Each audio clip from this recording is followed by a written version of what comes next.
Probably some more people will jump on based on our registration, but welcome everybody. It's nice to see everyone. I think you all know who I am. I'm Kathleen Cahalan at the Collegeville Institute. And we just had a great pleasure of reading all of your program reports. They were fantastic. And so we like to kind of do a meta reading and analysis of them. And Jane took that task on again this year, and Jesse and I chimed in, and I'm going to turn it over to her. There might be a few new people on the call, and what I'm just going to ask is when you speak, just introduce yourself and your institution. We don't have time to kind of go around and do that, so that's just the easiest way to do that. So I'm going to turn it over to Jane, and she's going to lead us our discussion. All right. Yeah, it's great to see all of you. And the reports this year were just amazing and really show the how adept you all have become at doing this work with the congregations. I'm going to share my screen so that you can see what I'm looking at. And we invited you all to read it, but in case it's not right, in the forefront of your minds. I want to say something first of all about this insight here. Skills have been honed over the time of this initiative, and there are two different trajectories that initiatives have chosen, and they have resulted in two different kinds of expertise in working with congregations. So one group are those who have had multiple cohorts come through. And you have really learned how to guide congregations through the arc of learning that you've established. And you've had a chance to hone it by working with these different cohorts. The other group are folks who have worked with the same congregations over the 4 years of the initiative. And that takes a whole different set of skills to help congregations, for one thing, have energy over a 4-year period to keep staying with a certain theme. And also, I think those initiatives have needed to stay with congregations throughout COVID and really partner with them. And I've noticed a lot of you, whichever group you were with, have needed to really develop some pastoral skills in relating to the congregational teams. And that's been really interesting to watch. I don't know if you have anything else to say about that, any of you, but that's just really a meta response to the reports. What I'd like to do is spend a little bit of time in the section on vocation and innovation, because that really interested us, that to some extent, vocation and innovation have come together as a single movement for congregations. Instead of being an initiative with two foci, they've really become sort of one thing. So I'll just highlight some of these remarks here, and then let's talk about how vocational practices and innovation have been seen in your own hub's work. So first of all, those churches whose leadership, this is kind of the meta point. Those churches whose leadership broadly embrace practices of listening and discernment have made steady progress with their cohort team projects.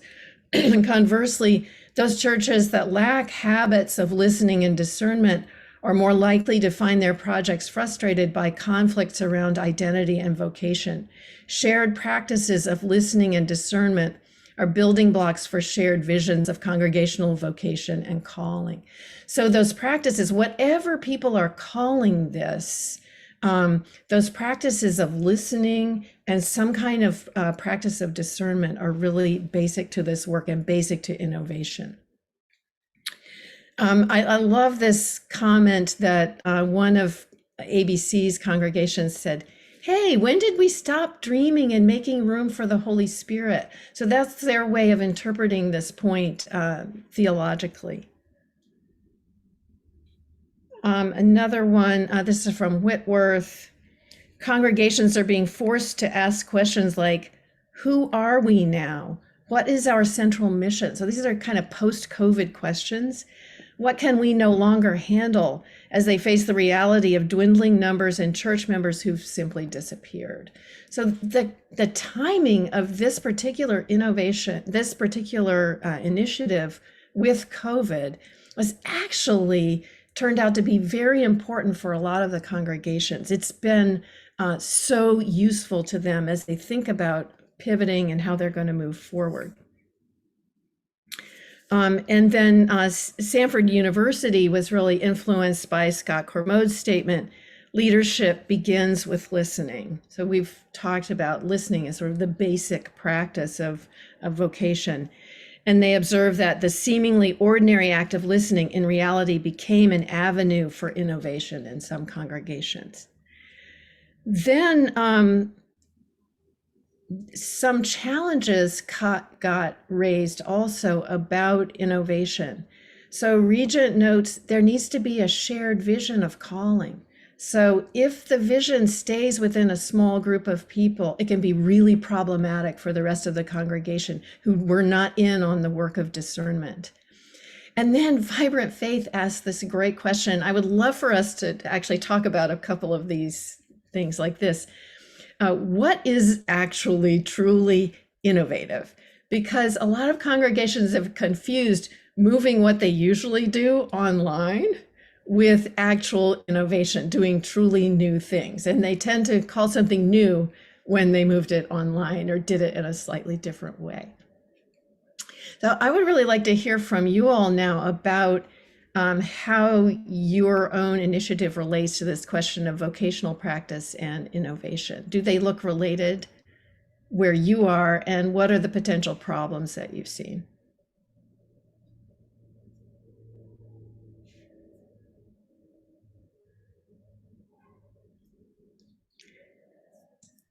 I think I'm going to stop sharing for a minute so we're looking at each other. There we go. Now I can look at all your faces while I ask this question.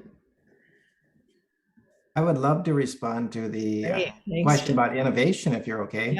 Yeah, please. And I'd lift this up because I think there's congregations that have done incremental innovation, and for them, that was a big next step, and I want to celebrate.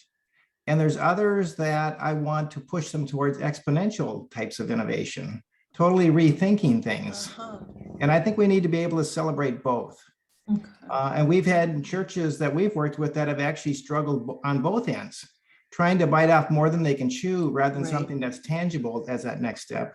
And others saying, no, you have greater capacity than just to do that minor little thing. So I want to celebrate both and stretch them both ways. Thank you so much, Jim. It's really wise. I think something I hear in what you're raising is like, I feel like we're often trying to kind of light a pilot light. What's too much? What's not enough? You know, how much fuel will a congregation need for forward movement? I think Scott and Joy maybe was going to say something. I'll just go ahead. Yeah. The thing that you're asking in the chat about practices is particularly important, at least in the congregations I've been working with, because they don't want innovation to seem like it is straying from the gospel. And they want avenues where their people can exercise their callings in ways that feel intrinsically Christian. And so we have been talking about how to use Christian practices to exercise your callings in ways that are intrinsically Christian. But it means seeing those practices in new ways. And that is kind of a two-edged sword for them. They love the idea of seeing the practices in new ways. And the very thing that they find intimidating is when they see the practices in new ways. So for example, hospitality. You know, one of the ways that I've defined hospitality for my people is talking about how it is treating outsiders as if they're insiders, or it is providing God's grace across difference. And it is something that on the one hand, they find really helpful because they can take it to work with them. They can take it out into the world. It's not just a covered dish dinner. On the other hand, they find it terribly intimidating because then they have to take it out into the world in all the ways that we want them to find it terribly intimidating. And this is where the pandemic has become such a thing, because I've got two congregations in mind when I'm talking about this. One of them, every time it becomes hard, they talk about how the pandemic just makes things too hard. We're just too tired. And another group says, you know, everything got thrown up in the air by the pandemic, so why don't we just try something new? And so it's the same pandemic, but very different kinds of responses. But this goes to Jesse's question about vocational practices. The practices of what it means to be Christian, taken into the world, become vocational practices, but they have to be reinvented for the current era. Beautiful. Thank you so much, Scott. Joy, I thought I saw you unmute before. Were you going to say something? It was it was actually related to what Jim said, but now I can't remember. I was listening with Scott and I kind of forgot what Jim said, but I'm just going to ditto Jim and we'll leave it there. And thank you. Okay. Anyone else? What are you seeing in the relationship between vocation and innovation? Nancy, go ahead. Yeah, thanks, you guys. We actually learned along the way that word innovation is scarier than it needs to be, and we've started focusing our conversation on reinvention, because innovation is is usually seen as developing something from scratch, you know, something that wasn't there before. Whereas invention, as you just said, Scott, is taking these classic things that Christians have done for centuries and refining, recreating them, finding new energy for them for today. And that seems to be a very different process, and that can be a much smaller step, and it's a whole lot less scary. And so we kind of keep the word innovation for, you know, just kind of keep it there somewhere, but we really are using the word reinvention like all over the place.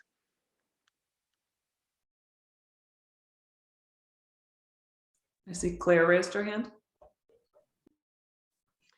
Yeah, I just think it's a really great question. And I would add something you noted in the report already, which is that Boston University and Collegeville both have been really introducing the practice of Sabbath keeping with our congregations. And that's become pretty important in creative callings as kind of a way of thinking about calling at its roots as not sort of another new program, but during this time of COVID and the kind of pausing and exhaustion and pivoting that it's required, how do we think about innovation vis-a-vis also that call to Sabbath? And I think I would just sort of echo maybe what Nancy's saying in that I think the word innovation can suggest you have to do a new project or new program. And so I think there is a reframing of that word that would be really helpful.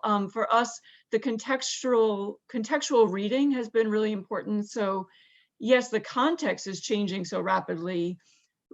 Remaining faithful within a dynamic changing context seems to be that is the calling. And within that, there are seasons of calling or a continual call to Sabbath. And we find that our congregations, being more activist oriented, really need that and appreciate that call to that practice. And so I'm interested in seeing how we together might thread that connection between Sabbath and innovation. In a way, Sabbath is highly countercultural and is innovative in our hyper-productive culture. But during a kind of COVID, like there was a forced pause for many. That's not exactly the same as an intentional embrace of Sabbath, but it may be an opportunity to think about some of these questions more intentionally. So thanks for raising the question. Thank you so much. And I really love that interesting connection between an activist church and the Sabbath keeping is activist, right? Because it's prophetic, it's going against the culture. That's really interesting. Darren. Well, well, all these are very good insights. All I would want to say is that keeping vocation at the center of our efforts has helped to demystify a little of the language around innovation. From the beginning, we've had a little difficulty in translating that, and so we've chosen some language like we've heard here just in the last few minutes. Renewal has been really important as a word, particularly for congregations who have struggled so much in the last several years. And then there's a second way in which, you know, if you keep vocation at the center, it just does so much work for you, in as much as precisely for congregations who have been in a rut for all the reasons that we understand. We've had the opportunity to say to them, this grant is we believe it's providential for all of us, and for you in particular, to use this now as an opportunity to think about how God works in and through us to get us out of the rut that we're in, so that we might become again his people, to do God's work and to do it faithfully. And that was like a epiphany for some of them to say, oh my goodness, we can take precisely what this opportunity has been about, but now we see the pressing opportunity that's before us, and we can use this gift of this grant and the resources and encouragement that go along with it to actually purpose what we're doing here, to renew us from the inside, that would lead us to do some ministries and some things like that on the outside. So vocation, when you keep it central, at least for us, has been an incredible blessing. Thank you so much, Darren. I think that sort of dovetails with Scott's saying that it's important for people to understand that what we're doing has Christian roots, that's deeply rooted in our faith tradition. Beth? Yeah, I was just going to say, the thing we do each year is a new cohort of churches. And I would say the difference between those that were during the pandemic, I think they were the ones that they were already steeped in vocation. So, the pandemic, while it created challenges, they were maybe better suited to navigate those and to innovate. I would still say we had a social enterprise, right? Start during a COVID pandemic. And then I would say with the third cohort getting going, coming out of COVID, there was just kind of this fog. And so I use the Emily Freeman language of, we're just going to do the next right thing.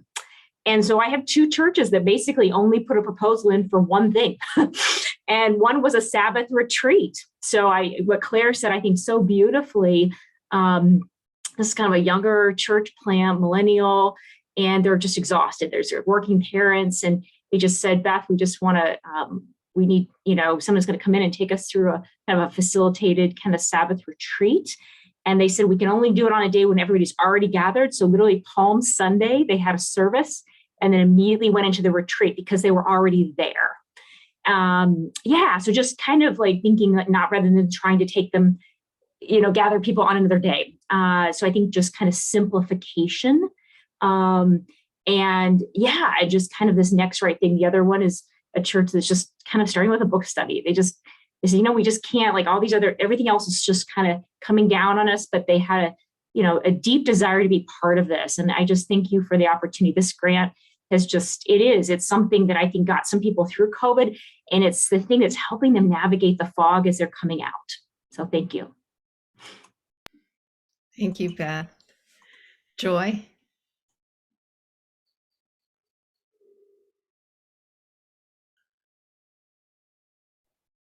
Sorry, my keyboard is not cooperating today. So I don't know that I have I probably just have more questions in response to Jessica, sorry, not Jessica's question, but the original question. Thank you, Jessie, for putting it in the chat because I couldn't remember it as soon as she said it. But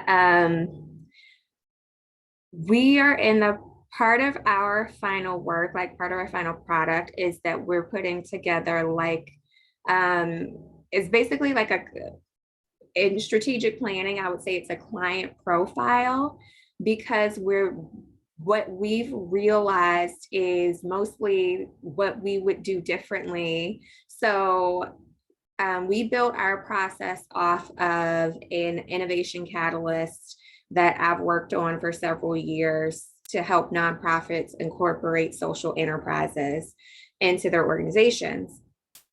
And of course, the thing about moving something to a new context is you have to figure out how does that work in this context. So we know that the process works, but it's a completely different issue of now we have to help people understand what calling and vocation and innovation is. Now we have to do it in the context of the parameters of this grant. And now we have to do it in the context of whatever is happening within each of these individual congregations, because the way that they already, as Jane started off with in the presentation, the way that the congregation already frames discernment speaks to a lot to how they're able to grasp this. We've had there's like a lot of nodding and agreeing in theory. And then when it comes time to practice, folks are like, wait, what? And it's like the thing we just said, the thing we just do the thing we just said.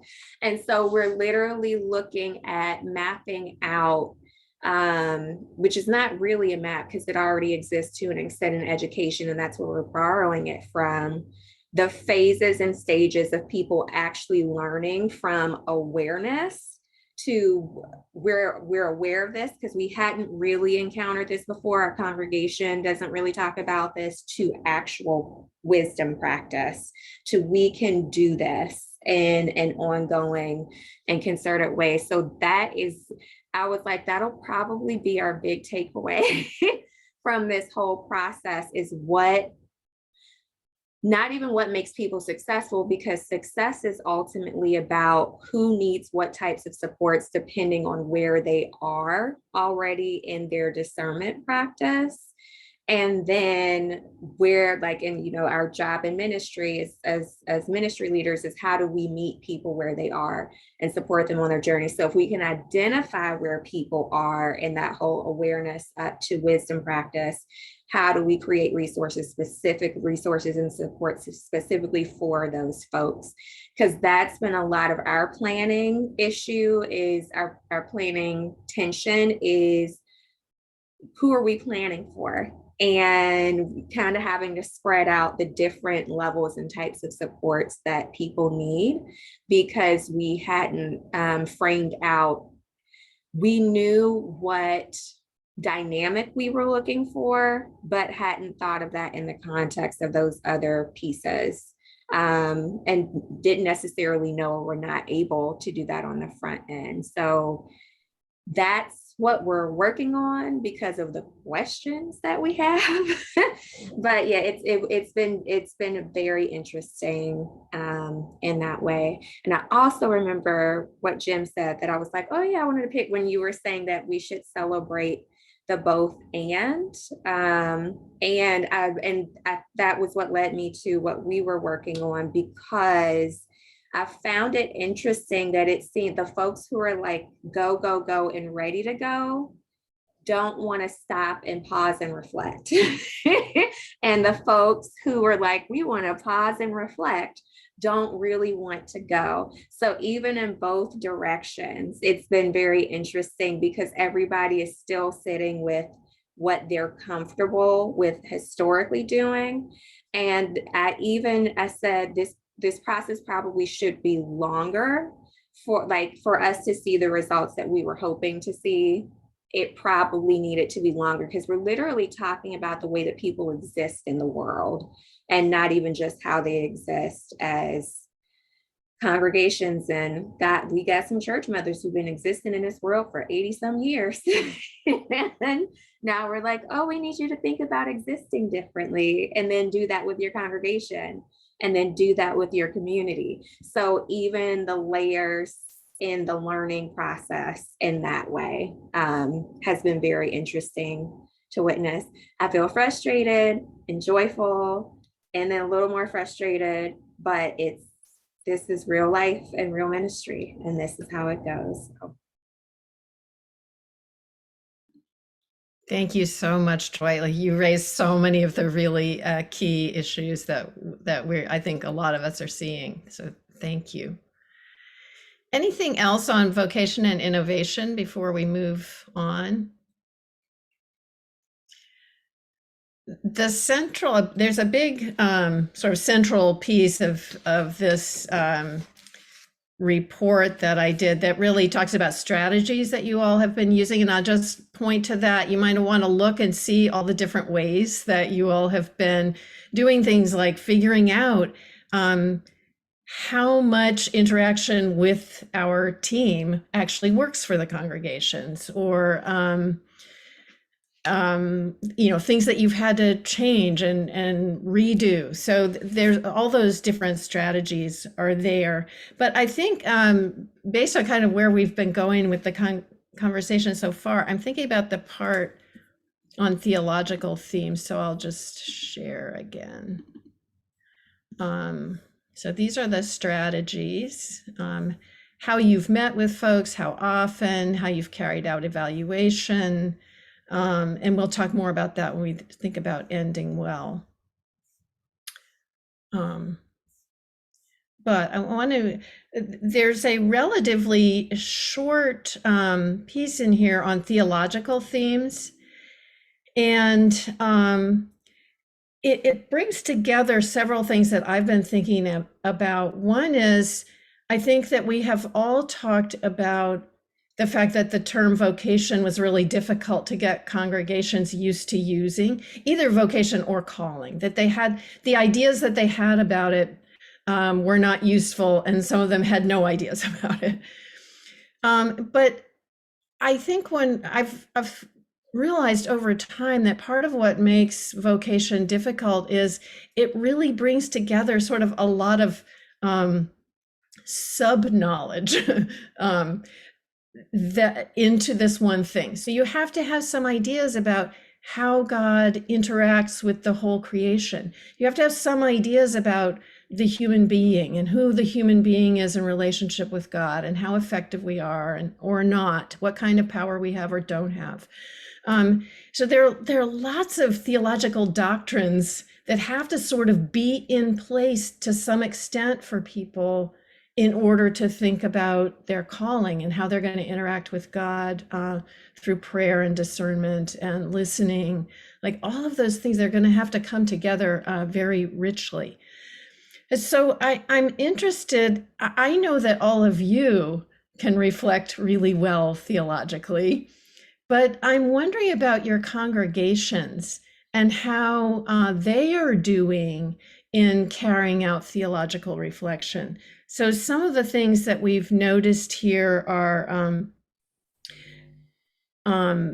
people just realizing, for instance, that they have a role and that their work, their daily work, is something that God cares about, is working through for the flourishing of the world, or that God calls not just individuals, but communities. Like, these were big ahas for some of these congregations. So I'm going to stop sharing. Maybe I haven't really walked you through this too much, but I'm interested in what you are learning about how congregations are or are not able to reflect theologically.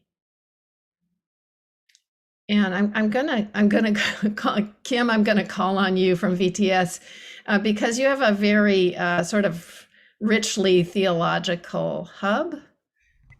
Well, Dana, actually, I was just sending a message to my catechist, Rodney, to ask him if he could speak directly to that. I think he didn't see it yet. because he's holding 3 congregations, and he's also we've asked him to step into a new role this year to do further engagement across our initiative. So I think he has some rich learnings to share with that. Thank you. Thank you. This is very this is offering a lot of insight. So thank you. I would say the one example that I'll share here right now is on Tuesday evenings we do a Lectio Divina gathering for what has become a very small, intimate group, and we use the scripture for the upcoming Sunday, and the facilitator then kind of feels what might be coming forth in that scripture to share with the group. So over the course of a little over a year and a half that we've been doing this, I am witnessing, and others are witnessing, people going deeper and deeper and deeper into something that might shimmer for them, a word or a phrase, the classic Lectio process. And for many, being vulnerable in this space is starting to happen regularly. And wrestling with these questions in a communal way, and wrestling with these questions in a very, very personal way. The second thing that seems to be happening across several of the congregations that I walk alongside, the practice of discernment is really drawing people in personally. So I've had any number of conversations with people who are seriously using discernment in their personal lives, and therefore practicing it in community becomes more fluid or more organic. So those are a couple things to share. Thank you. Thank you. And I'll just note, like, you are one of the hub institutions that has a cohort of congregations that you're with for the entire time, right? So it's, yes. I mean, what we can really see and what you're talking about is sort of working over quite a long period of time with congregations on this, and you're seeing the fruit of that. Yes, Jane, that's correct. And I would say the word relationality comes to mind, and for those who do have the bandwidth to develop relationships, the richness that's coming out of conversations, whether they're one-on-one or whether with the small leadership in a faith community, I am finding to be very, very life-giving, very, very life-giving. Thank you. The other thing I'm seeing is you're not saying, now I'm going to teach you how to reflect theologically. You're doing practices that shape people's ability to reflect theologically, but you're not like using that term, which is pretty off-putting, I think. I think that's a really good point. And we're getting to witness, particularly in the Lectio gatherings on Tuesday evenings, there have been a couple times where people are really wrestling with these things, and they're willing to share that with the group gathered. And then we have some very and some incredible wise elders who have spent their whole careers in leadership roles, as ordained leadership roles, who are still asking really good questions and still doing their own wrestling and reflecting from an earlier part of life and a later part of life. So it has become a real good incubator of people sharing what's coming from their hearts. Thank you. You're also reminding me of one of the earliest things in place with this entire initiative, which was the sense that theological institutions and congregations would learn from each other. And I think what you're talking about is the wisdom that is held by these people in congregations that you're evoking and that you then get to benefit from as well. Thank you. Joy, were you about to say something? I saw you, like, you looked like you were opening your mouth for a moment. Sorry, I was fighting with the computer again. Yeah, I'm trying to say this succinctly because so I don't hijack our conversation. But I just think what VTS was just sharing is, I think that's the question that we're looking at in our closing reflection is, so I would love to sit in on some of those if that's allowed. And also ABC has been very insistent, but we understand the importance of not invading spaces because people are like, who are you and what are you doing in the middle of our personal like conversation? But it's things like, I think we're trying to at this point understand where did we really begin and where are we actually moving people to in the frame of both theological reflection and understanding of their calling. Because I think our grant intent was we're going to help these congregations contextualize. I think the phrase we use is theological imagination. We don't use that with them because nobody wants to talk about it. But how do we help them think about what they're doing as an act and practice of faith, and then actually act and practice it in faith? And so I'm curious, I feel like we've done a lot of theological reflection. I don't know how much that's actually moved to real life engagement. And that's what I meant about, I think it takes more time. So I would be really curious in terms of what others folks' experiences with that have been, because I think we're helping folks be better at understanding ourselves theologically, and that we live our theology. We don't just talk about it, we live it. And that's the purpose of it.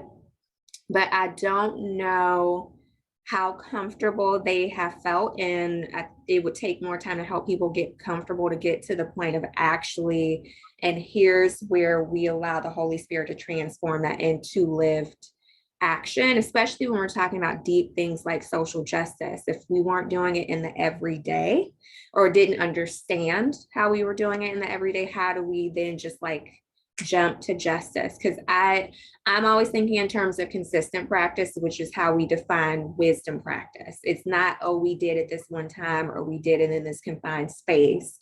We have to be able to continue to do it on our own for it to be at the point of wisdom. So I'm gonna be quiet there. And if we need to go on, we need to go on. But just Rodney's sharing, that like helped contextualize for me. That's what we're wrestling with as we're closing out. Thank you, Joy. You put into words what I think a lot of us were thinking also. Yeah, I just want to grab consistent practices, wisdom practice. I think I'm going to create a new sign on my wall of signs, Joy. Thank you. That's great. Thank you. I see Kim has her hand up. Kim?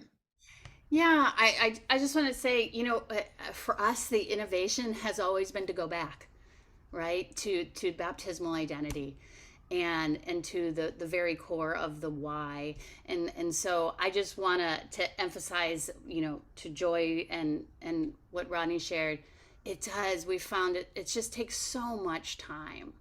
That is one of the biggest learnings. If we're wanting to hold things in context and be emergent and lay spaciousness for transformation, oh my Lord, we need a lot of time and capacity and time to allow pauses for that deep work to take root in a way that is right for where people are. Thank you so much, Kim. Mindy? I just wanted to add, I just feel like we had this experience. We interviewed 10 different participants. And in our process of saying, tell us why, tell us about your calling, tell us about they were like, yeah, there's confusion around that language for sure. But once I said, well, just tell us what you did, so then they start to name the process. And then when you say, why did you do it that way? Then I was able to go, that's what we're trying to get at. So I think so much of this was really trying to affirm them in their calling and their discernment, and saying, to push a little bit deeper and to say, why did you do that? And it's like, well, that's because Jesus would want me to reach out to refugees in my neighborhood. It was like, okay, so that's theological reflection. You're now thinking. And so part of it, I just think we were caught with like, oh, we just need to name this for them. They weren't naturally able to use all of that language, but we just really had to go, okay, so just take it down a little bit deeper. Like, let's think a little bit at like a deeper level. And then I just wanted to add too, I think partly why this is, it's just interesting to pay attention to, but in our office and so much of the work that we're doing with churches right now, we just keep hearing this theme of that there's sort of a failure of discipleship that's happening within the church in America right now.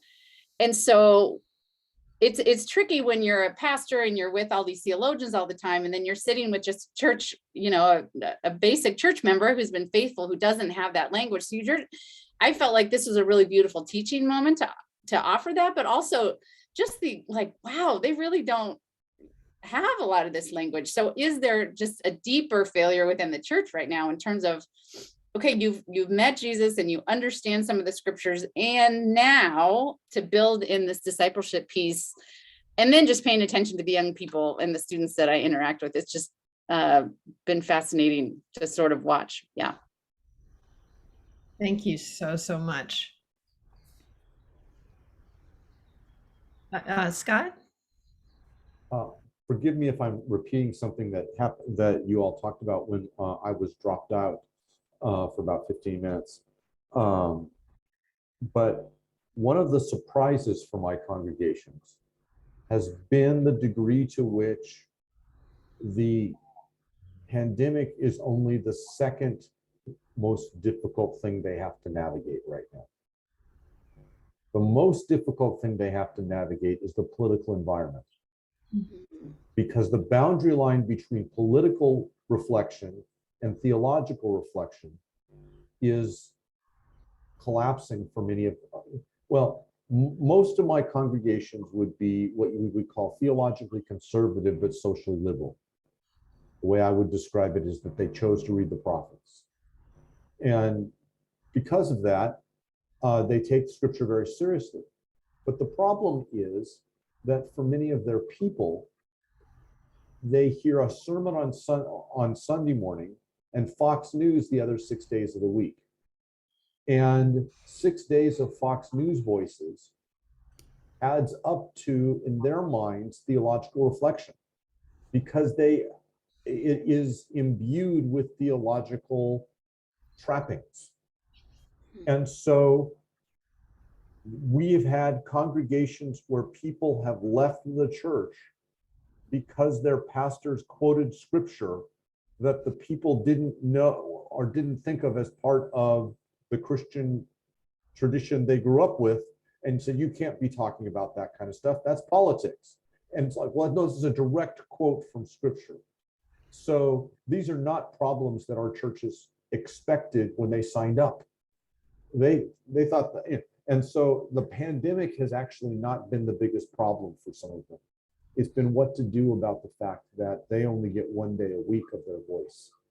And for many of the people that are trapped inside their homes, especially older people, they're just watching Fox News all day. And I don't know how to put that into our reflections, but when we're talking about theological reflection, for many of those folks, political reflection equals theological reflection. Mm-hmm. Thank you, Scott. And we saw versions of that in the reports in different ways. It surfaced in different ways, maybe not as starkly as you put it, but I think everybody is seeing that. I'm going to hold on to all this as we move to think about ending well, because all of the things we've been talking about relate to this.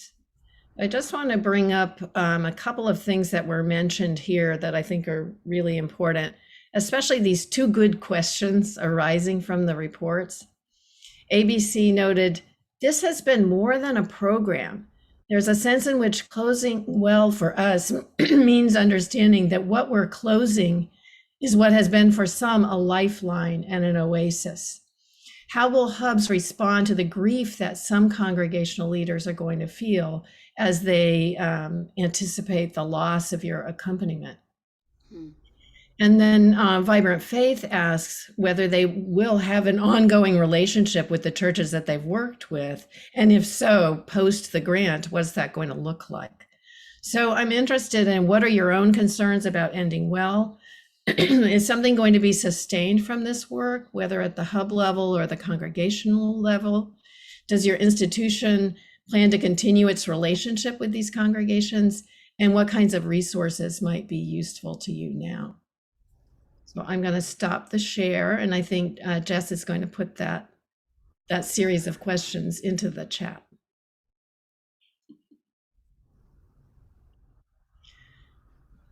So what are you doing? I would also want to just add to Jane's question. You're all ending at different points. So a couple of you are going to end by December, a couple others by next June, a couple others by the end of 23. So I know you're on different trajectories here, but this issue's coming up. And maybe those that are ending in 22 can share some of what they're thinking, or anyway. So for those of you not ending, don't feel shocked. Yes. You don't have to. Not pulling the plug on you. No, don't worry.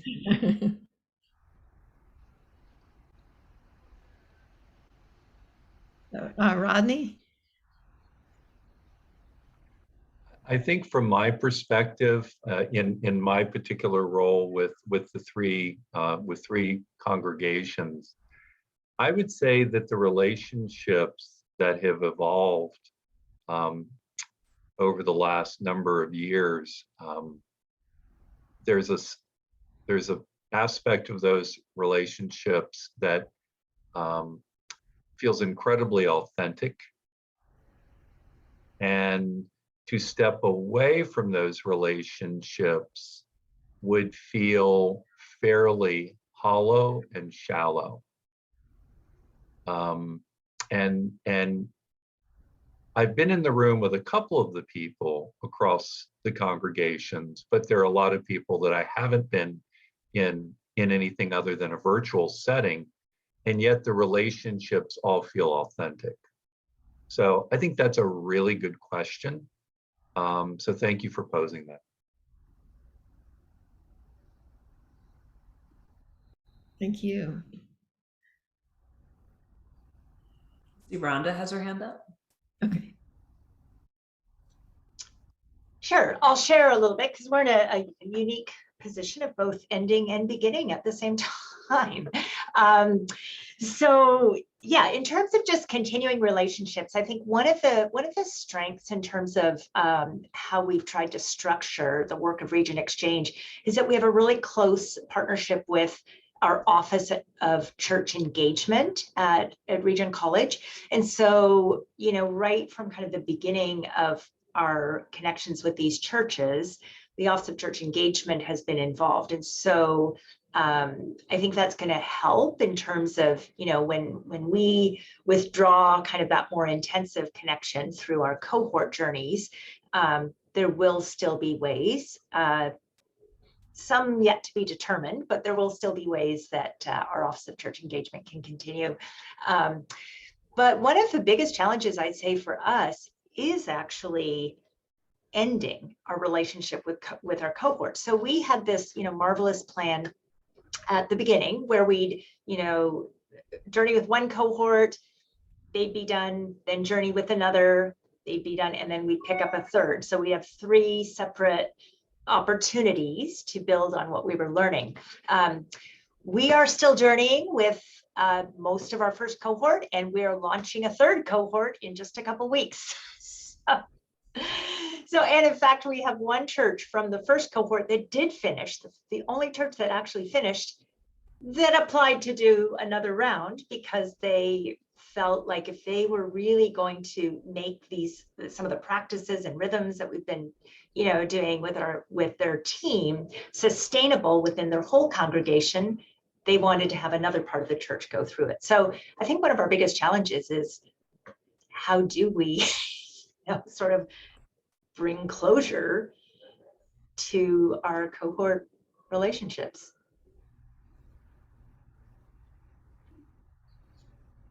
Thank you.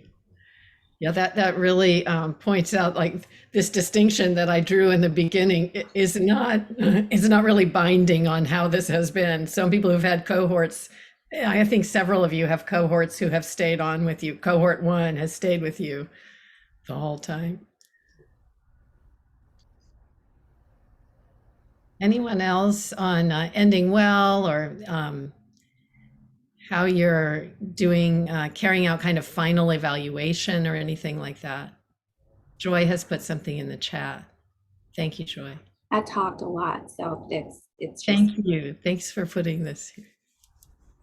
I'm first of all, I'm sorry to the group for being late. I had a family issue, so I apologize for that. But our first, I came into doing this mid-year last year, and our first cohort was ending, and they don't want to be done.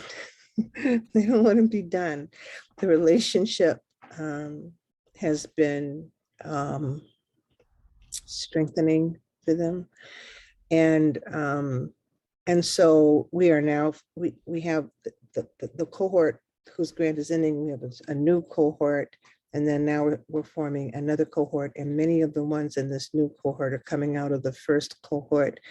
They're in the process still of defining what church looks like anymore. They're just really, and they want to give back, the whole issue of sustainability and reciprocity has been drummed into their spirits, and they want to give back, but it's like they want to hold on because it's not just the pandemic. It wasn't just COVID-19.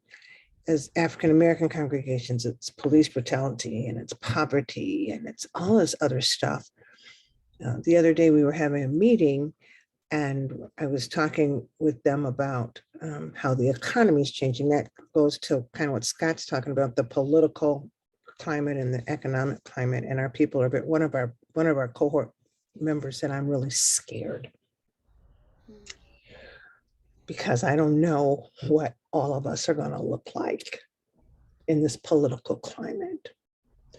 And so we were talking to them about, I'm reading this book, The Fourth Industrial Revolution, and how it is really threatening the life even more than we know. And so the question was how the question to me was, how are we don't even know what kind of jobs our people will have anymore. The jobs that they used to have might be gone because of technology. What are we supposed to do with that? And so I feel a pain with them and a real fear and concern while they're trying to define. It kind of breaks me up. You can tell as I'm talking about it, because it's painful to listen to, and bit by bit they share a little bit more. This is the old cohort, and then the new cohort they're like little young bucks in a sense. They come out of the gate, but the other ones in the first cohort are like, I don't know if I'm supposed to say this, but I'm scared.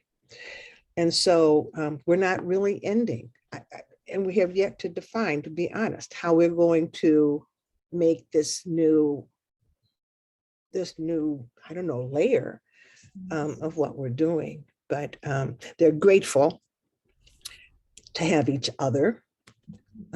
They're grateful that they have been able to have painful and scary theological conversations and reflections, but they are really scared about what's happening now. Thank you so much, Susan. I think you really make so clear the power of these theological institutions having convening power with the congregations, and also being the kind of institution that could hear the hard questions and handle them and help others have these important conversations. Thank you so much. I really appreciate that. I think as we need to draw to a close, and Kathleen has a couple of announcements for us. Thank you all so much. This is so rich, and I've been here, but I want to listen to the recording of this because everything you said has so much attached to it. So thank you. Yeah. Well, Jane, thank you. I mean, what an awesome job. And I hope you will take the written report, use this with your hub teams for a discussion about what you're up to, or, you know, maybe to contact another hub or us if you have any concerns or questions or want some help. I just wanted to ask Jessica Duckworth if she sees any similarities or differences between kind of what was happening here on the hub level and some of the other work you're doing with congregations. I'm putting you on the spot here, but you have a bigger view. Sometimes we're focused in here on our thing, and just wondered if you had any comments. Thanks, Kathleen. First, thanks to all of you for your reports and for just as Jane said, this conversation, which we'll all need to listen to the recording again to really capture all the fruits. 3 thoughts, and I might remember the third. So first is just want to second the conversation around faith formation, and just ask the question about whether our congregations were any more formed 100 years ago than they are today, whether there was just a cultural, subcultural formations that really allowed us to kind of lean into what we thought was formation, or is there something very different today that we need to pay attention to?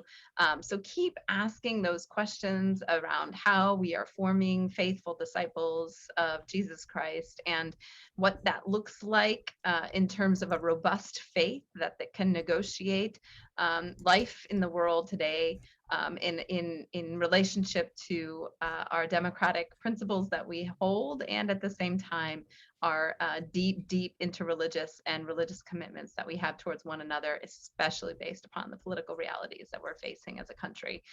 So great questions. I love that. That's a whole piece, and please know we're paying very close attention to this in all sorts of developmental arcs in our Christian faith and life stream of grant making, in which this initiative is a part of the Christian faith and life, where we take seriously the life of individual Christians, the life of Christians, and the ways in which communities support and nurture the lives of individual Christians. So this work, dynamic work that you're naming, is right at the core of what this stream of grant making does. Lilly Endowment's hopes for them. The second piece is just to honor all of the insights that you all made around the realities of COVID, whether that is a first order reality, a second order reality, whether it is a part of a larger amalgamation of issues that people are grappling with. And so I honor that, you all are navigating that very beautifully. Congregations are asking about their mission and purpose. They are trying to figure out what and now what. And I just love all of the insights that you all have contributed to this conversation about how we might support them in their effort to think deeply about the ministries that they want to carry out so faithfully.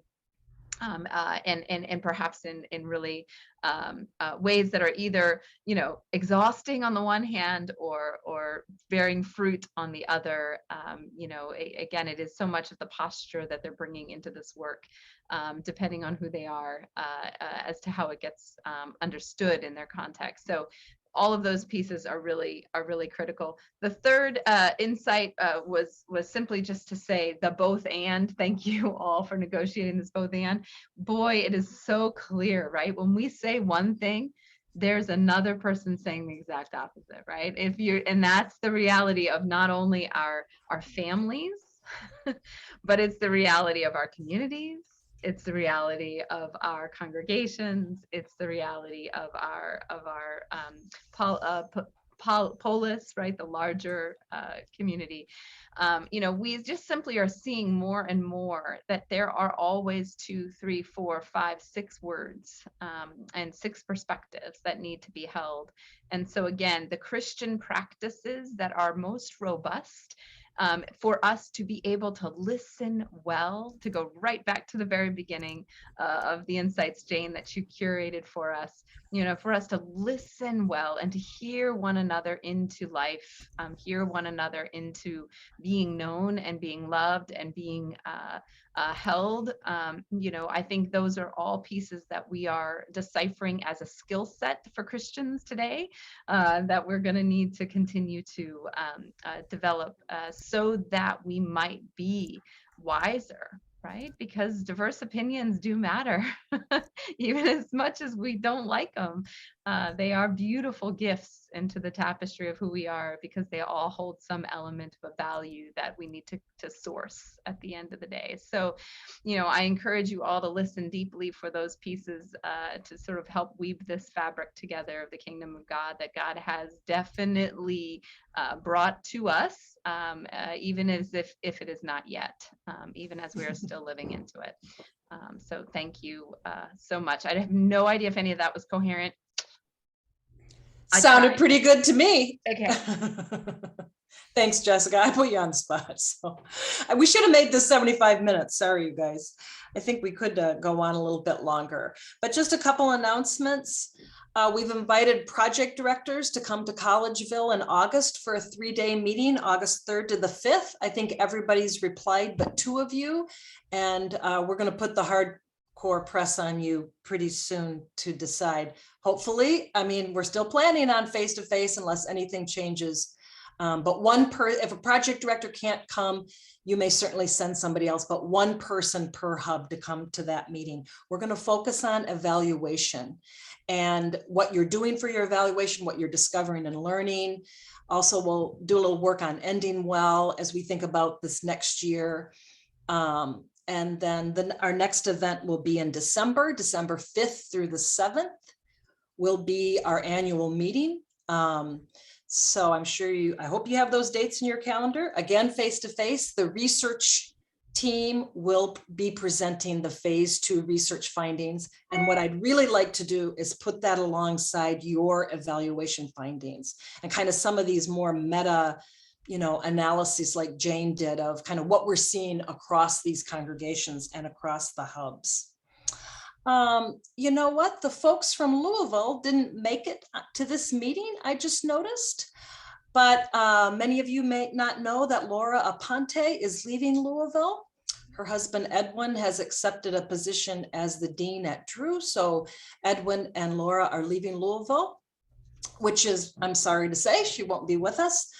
But there's very good news, and that is that Catherine House, who's one of Claire's students and worked on creative callings at BU from the very beginning, is at Louisville in a postdoc, and she's taking Laura's place.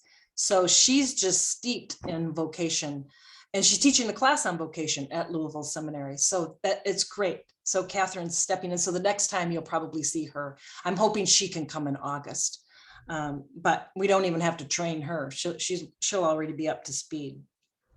Let's see, Jesse or Jane, did I miss anything? Or Jessica, anything you wanted to say at the end here?